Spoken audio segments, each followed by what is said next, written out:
wigs and a rubber band and let loose during a night out.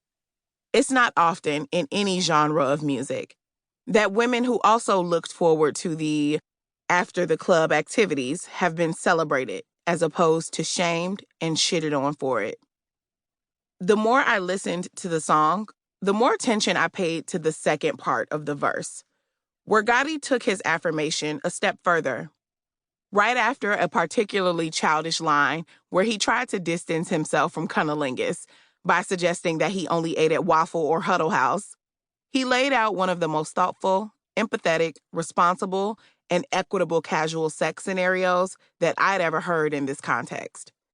I was grateful for a reference to his favorite condom brand, even if it was the gold-wrapped magnums that smell like a literal latex factory and make the inside of my vagina feel dry and itchy like a burlap sack.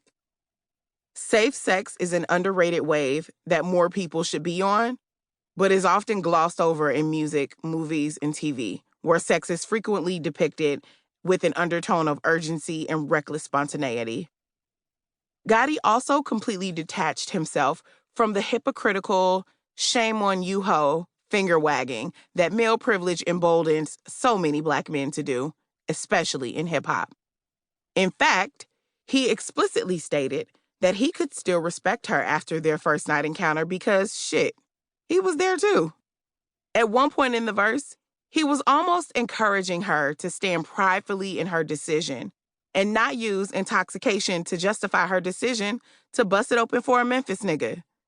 In other words, Gotti didn't devalue or dehumanize this woman because she decided to give him some pussy. He wasn't ashamed, and for that very reason, he didn't think she should be either. I wish I could say every man I've fucked made me feel the same way, but this verse would do. To be clear, Yo Gotti didn't write a feminist manifesto. Having followed his career in different interviews he's done, I would argue that he could benefit from a YouTube video or two on Black feminism.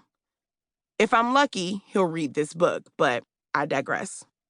Gotti did lay out an alternative to how women, especially Black women, in similar situations are too often represented, acting only on the sexual desires of men, of lesser moral character for doing so, and not worth the respect of the same men who want to fuck them.